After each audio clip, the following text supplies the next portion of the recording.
organic, unpredictable, unknown, lovely, beautiful, a sense of fulfillment. This is part of the pleasures of life and not the chores of life.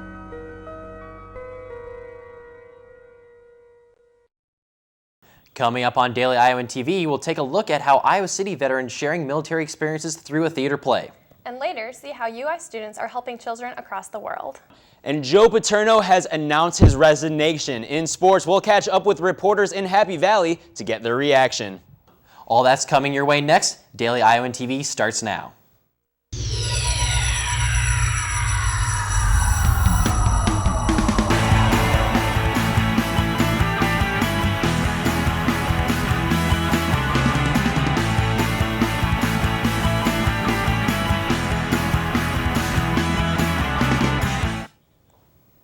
Thanks for tuning into Daily Iowan TV, your television news, sports, and weather source for the Daily Iowan. I'm Ryan Jones. And I'm Christina Targos. Iowa City's general election Tuesday evening brought in some new faces to the City Council, including several with ties to the university. Mayor Matt Hayek held his at-large position for another term, and the other position in that field was snagged by part-time University of Iowa student Michelle Payne. Two other UI connections gained seats as well. UI clinical professor Rick Dobbins won the District A race, and Jim Throgmorton, another UI faculty member, won the District C. The addition of UI-friendly counselors looks good for the school, but the loss of student Raj Patel was a shock for many student campaigners. Only 14% of Iowa City voters cast their ballots Tuesday, which is the third lowest turnout in 30 years.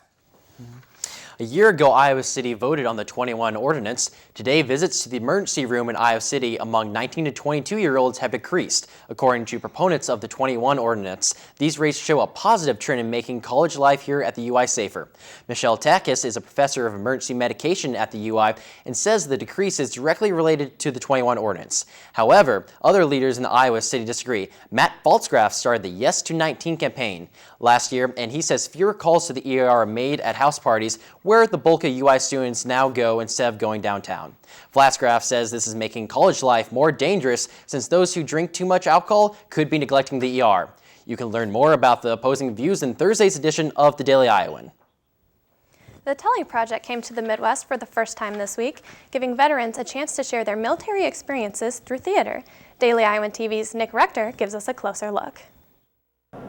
In recent months, the university has teamed up with the Working Group Theater to produce the theatrical play, Telling Iowa City. The show's actors are made up of Iowa City veterans eager to share their military experiences through a theater performance. Everybody we interviewed, we invited to join us for the second phase of the project, which is the show. And 9 people decided that they wanted to do that and felt they had the time, and it took a lot of time. It's a very big time commitment.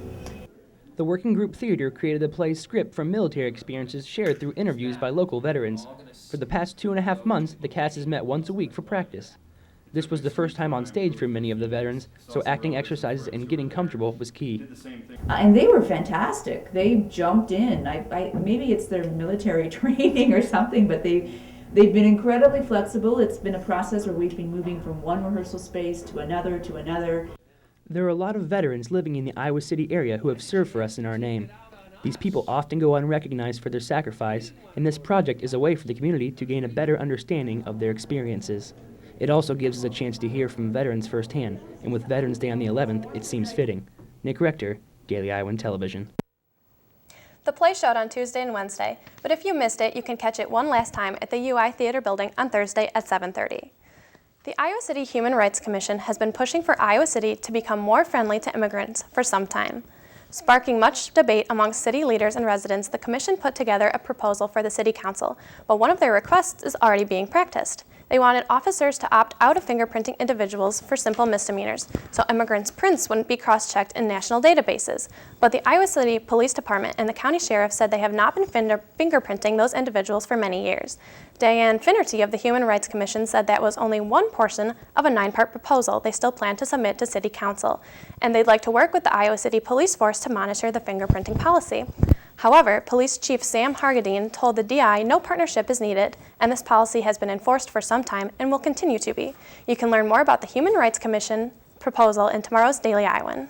And still to come from the Daily Iowan TV, see how students at the UI fought hunger in the world. And learn about an Iowa opera singer giving back to the younger generation. Plus, in sports, it was Wrestling Media Day. Coach Brands will tell you how the team feels heading into the season. All of this and more to come, but first, here with your local weather forecast is Daily Iowan TV's Nick Fetty. Thanks, guys. It was cold out today, and those of you up early enough saw light snow this morning. You can expect similar, slightly drier conditions Thursday. Tomorrow morning, we'll see mostly sunny skies and about 34 degrees around 10 a.m. Those mostly sunny skies will stick around, but a moderate breeze will pick up, and temps will only warm up to about 40 degrees in the afternoon. Then tomorrow night, it'll cool down again to about 32 degrees. Looking at the extended forecast, we'll mainly see highs in the 50s throughout the rest of the week. Saturday looks to be mostly sunny, and it'll be about 52 degrees at kickoff for Saturday's game against Michigan State. That's what you can expect for the next few days. Back to you guys at the desk. A new study at the University of Iowa says rules may be better off broken. Tom Reitz is a professor in the Tippie College of Business who conducted a study on how people react to rules. Reit's study found that those with no rules were more generous with sharing of their money, but groups with a minimum wage amount usually gave the minimum.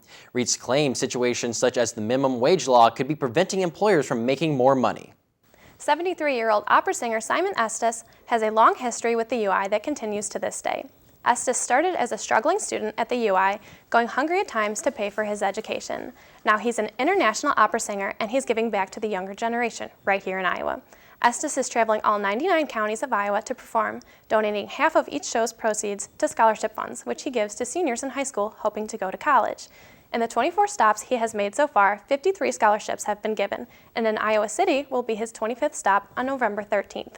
Be sure to check out the full story on this opera singer's mission in Thursday's Daily Iowan.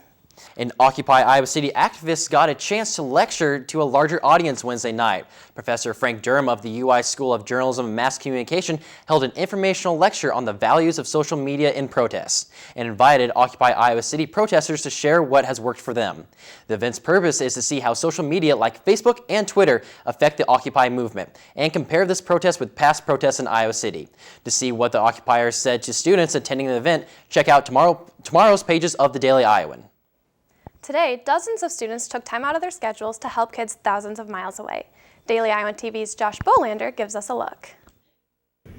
The Henry B. Tippie College of Business on the University of Iowa's campus, known throughout the school and state for their humanitarian efforts, was back at it again Wednesday morning, hosting an event called Kids Against Hunger, in an effort to raise money for the children of Haiti, which have been ravaged by natural disasters, leaving many without options. Packaged over 4,000 meals for victims of Haiti that will be sent out there. The event was held in the Papa John Business Building and encouraged students and faculty to stop in and help with the cause next to the Anderson Galleria. I think we ended up having around a little over 30 kids, students from the Tippie College of Business come to the event. And we also had a couple of the deans from the college there actually helping with the food. It was a good faculty-student interaction. It was with the help of those students and faculty members that expectations exceeded even the goals of the organizers. We raised enough money in order to package the 4,000 meals this year, which is more than last year, which we packaged 3,000.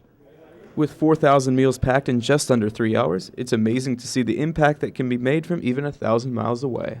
Josh Bolander, Daily Iowan TV.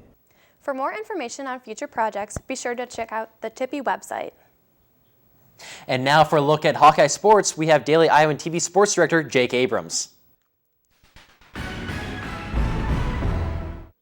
Well, he's considered the greatest college football coach to ever live. He has the most Division I victories in the history of the game, and this morning, amid a sexual abuse scandal that's been a shadowing secret of the school's past, Saturday's football game will be Joe Paterno's last time coaching at Beaver Stadium.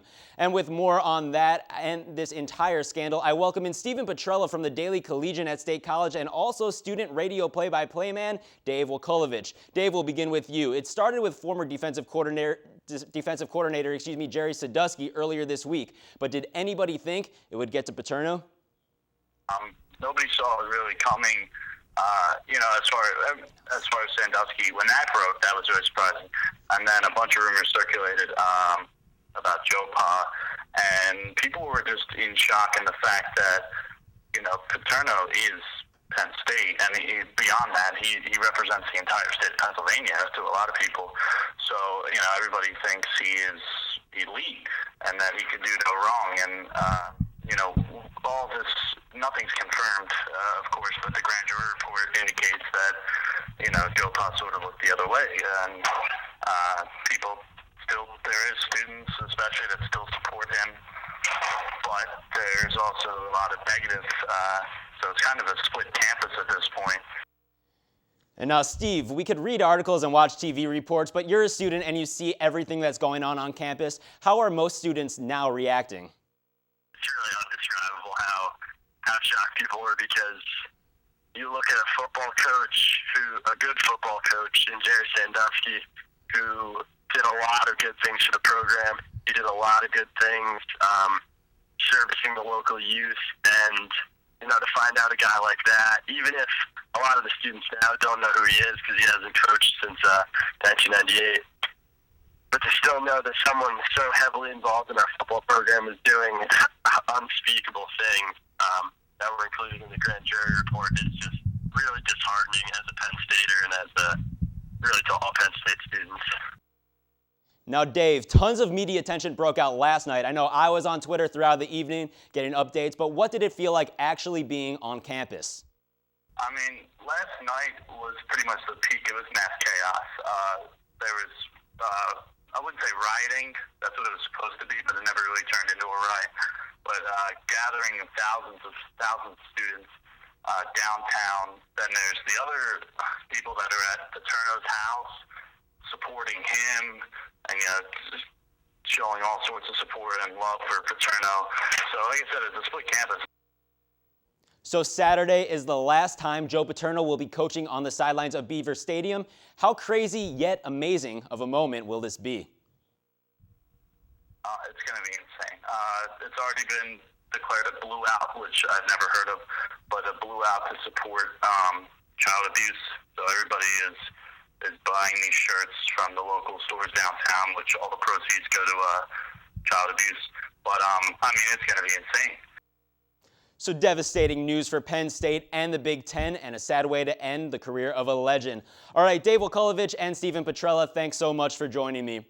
Well, we got our first look at the 2011 wrestling team. Daily Iowan TV's Chelsea Byrne was at Carver Hawkeye Arena earlier today to hear what Coach Brands had to say about the new year. I'm outside Carver Hawkeye Arena, where earlier this afternoon we got the first look at the 2011-2012 Iowa wrestling team. After not placing any individuals at NCAAs and taking third as a team, head coach Tom Brands said this team is not satisfied and won't stop until they are. I don't know if there's ever a year where there's, across the board satisfaction, and that mentality is prevalent. It's always been prevalent in my life, became even more so wrestling for Gable, never satisfied type philosophy. I think that's how those guys are. None of those guys are satisfied. Now it's time to start stamping our name into that record book in 2011-12. The biggest question mark, though, is who the vocal leader of this team will be. Brands wants it to be Matt McDonough, and McDonough knows it. As long as I'm doing everything right, people are going to see that. But, there always comes times when things need to be said and when you need to be vocal. And I think it's a process where, as I've been in the lineup more and been on the team longer, that you become more comfortable with it. Brands started out Wednesday by saying, "It is upon us." The philosophy of this team is the same, and you can almost guarantee the tradition will continue. Chelsea Byrne, Daily Iowan TV Sports. All right, thanks, Chelsea. So, guys, get excited because wrestling's coming back to town. Ryan and Christina, back to you. And only with Daily Iowan TV can you get a sneak peek at Thursday's pages of the Daily Iowan. Read the story of a local man who specializes in horror makeup in Thursday's Spotlight Iowa City. Plus, get a glimpse at the upcoming lawsuit between a UI radiologist and the university. And before we leave you, let's take one last look at Thursday's weather forecast. We'll see a high of 41 degrees and a low of 26 with 30-mile-per-hour winds. And that's all the time we have for this edition of Daily Iowan TV. You can tune in tomorrow at the same time or check us out online at dailyiowan.com. For Daily Iowan TV, I'm Ryan Jones. Thanks for watching. Have a great night.